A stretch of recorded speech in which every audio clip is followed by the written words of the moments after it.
We are what we think about. Now, what does that mean? Well, it's a pretty simple concept. It basically means that you are basically destined to become what you're always thinking about.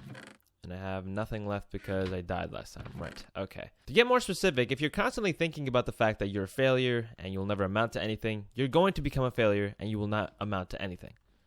It's a pretty simple mathematical equation. I've noticed that rings true with me as well. There's been times in my life where I don't believe in myself in a way that is very detrimental to my overall existence. And right now is one of those times. I'm not gaining very much ground in terms of success in my life right now, if that makes any sense. And it hurts. It hurts to think about because part of me feels like I should have been successful in many endeavors a lot earlier. YouTube, for example, I've had a different YouTube channel other than this one for many, many years now, and it never really took off. And the reality of it not taking off is more of me just not being consistent and efficient and just being lazy about it, just treating it like a hobby, and it never became a career. So having that experience, right, having watched many of your mentors, never mind become successful, but also fall from grace in the same amount of time that you just basically stayed at the same place you've been, it's kind of disheartening, right? And there's not much you can really do about that. You can't really be jealous of people that succeeded in a different timeline than yours because it doesn't really help you, right? Those people had a different timeline. You never saw the work they did behind the scenes.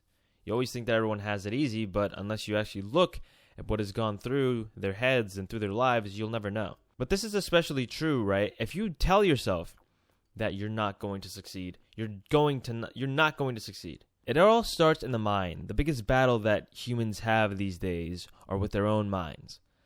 Hell, my biggest enemy is myself. And I've noticed that over the course of many, many years. I really need to actually start doing things on these playthroughs. Like, I actually have been doing nothing for 3 episodes. Okay, let me see. All right, today's task is I'm going to kill some animals. I have to set a task for myself, otherwise I'm not going to do shit.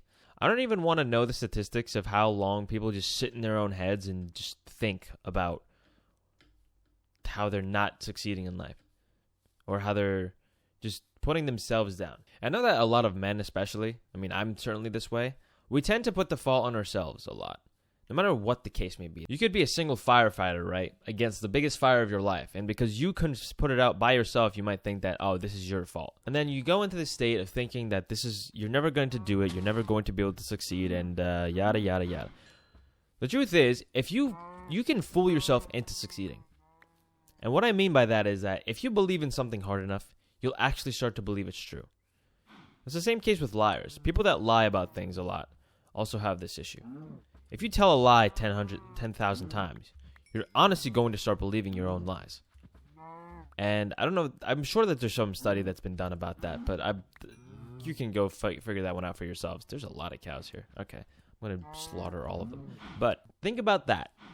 Think of the concept of telling yourself a lie 10,000 times. Your brain will eventually believe said lie. So why can't that reign true with a lie? Let's call it a lie, right? Let's call it the lie of you succeeding in life. You might tell yourself, I'm going to be a billionaire by the time I'm 25. And if you repeat that to yourself enough times during the day, you're going to start kicking your head as to why it hasn't happened yet. And when you start kicking your head hard enough, you'll figure out why and what you're doing right and wrong.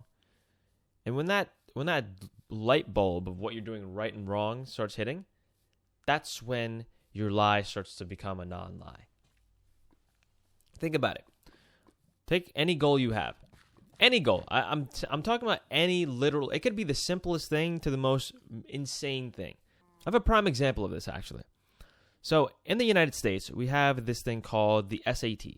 And the SAT is a standardized test that a lot of kids take during high school, so that they can determine how ready they are for college and stuff. It's a stupid combination of math and English literacy questions that are, in most cases, impossible to answer unless you're a freaking genius at a lot of things.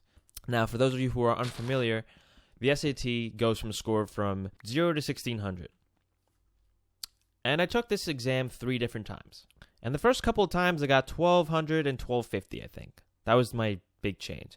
Now, with 1,200 and 1,250, I wasn't getting any scholarships for college. I wasn't doing great things. My goal was to get a merit scholarship for college. My goal was to be able to go to college and not be in millions of dollars of debt at the end like everybody else in this country. So anyway, I proceeded to take the SAT twice. And both of those times I was nervous as hell, of course, because the SAT is one of those fucking tests that for no reason, right, measures how good you are at being smart or whatever. But I digress. So I take it those 2 times and I get the score I get, and it's like, it's okay, whatever, did my best. And it got to the point where, you know what, I'm going to take it one more time. Now keep in mind, this was the last time I took it, I was pretty much accepting the fate of 1,200. I didn't really care. Of course, I continued to study for it, but I believe, I was like, okay, it doesn't really matter. I don't care. My mindset is just that I know I'm smart enough. I know I can do shit. I know that wherever I'll go for college, I'll be successful, and fuck it. If I don't get the merit scholarship there, I'll get it elsewhere. I go in that 3rd time, and as I'm taking this test, come on, creeper boy. There you go. So as I'm taking this test, I see that I'm just like, I have this weird sense of clarity. This weird sense of, it was like an anxious clarity. I was just so comfortable in my element, and I was so ready for it.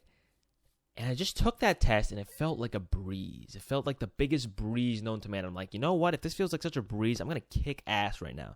Like, that feeling of just clarity and just readiness was just a readiness I had never felt before when taking a test. And guess what I scored? 1,390. Now, once again, for those of you who don't understand, going from 1,200 to 1,390 is quite a feat. It's one of those things that you don't ever expect. My mother, in fact, jumped out of bed in the morning when she saw my test result and screamed at me because I had finally gotten in a bracket of scoring where I would be able to get scholarships for college. And now you might say, well, of course, you studied more, you took the time to come back and be better, and you made it. Oh! Okay, then. There's a lot of people after me. Yes, that's true. I did, of course, study. I did, of course, do all the necessary work that I had to. But the reality is, my mindset was what saved me that day.